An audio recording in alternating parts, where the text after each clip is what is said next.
इतना कन न्यारा नगाड़ा जो रंग रंगीली सुर गाते, इतना कन न्यारा नगाड़ा।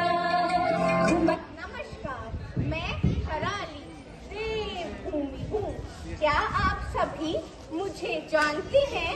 मैं किसी समय पर उत्तराखंड की पहचान हुआ करती थी।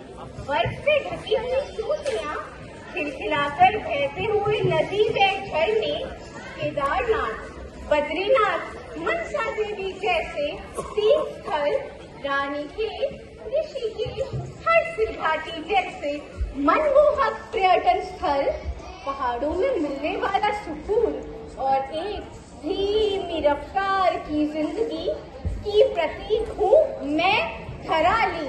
अद्भुत नृत्य, लोकगीत और मेलों का सार हूँ मैं हराली। पहले मेरे ये पहाड़ चुपचाप गाते थे। नदियों से पानी ऐसे बहता था जैसे किसी देवी का आशीर्वाद उतर रहा हो। मेरे ऊपर बर्फ की चादर सालों साल ढकी रहती थी। लोग दूर दूर से माथा टेकने आते थे। उस समय हमारे नृत्य, लोकगीत व मेले ही सबसे बड़ा उत्सव थे। हमारे गांव का हर घर लकड़ी और पत्थर का बना था। धुएं से महकते रसोई घर, छत पर सूखते मक्की के भुट्टे। उस समय हवा में एक मिठास थी और हमारे रिश्तों में भी। लेकिन आज ये पहाड़ बदल गए हैं। सड़कों ने जंगलों को काट दिया है। होटलों की कतारें लग गई हैं।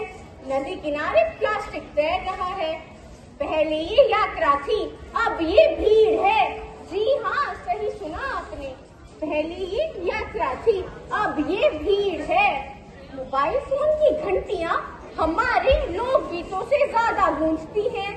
सही है, रोजगार आया, बाजार आए, लेकिन साथ में आई बेकली, भाग दौड़ और वो खतरे जिनकी हमने कभी कल्पना भी नहीं की थी, जैसे बादल फटना, जमीन खिसकना, नदियों में उफान।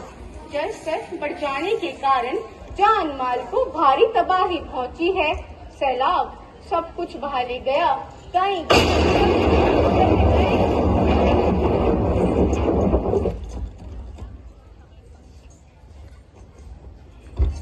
आज की बदलती तस्वीर, अब सड़कें, होटल, रेस्टोरेंट हर जगह है।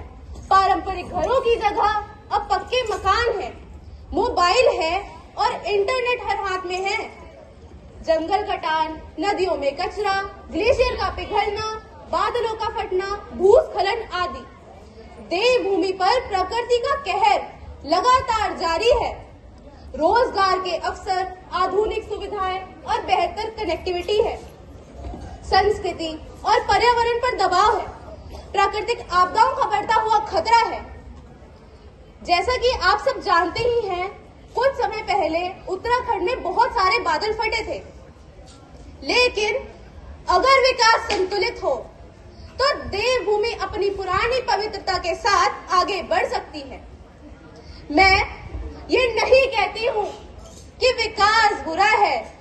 ये कहती हूँ कि अगर इसे संतुलन से न चलाया गया तो देवभूमि सिर्फ नाम बह रह जाएगी। इसीलिए हमें इसकी रक्षा करनी होगी, इसके साथ रहना होगा, ताकि आने वाली पीढ़ी ये कह सके, जी हाँ, ये सत्य है, ये देवताओं की भूमि है, देवभूमि है।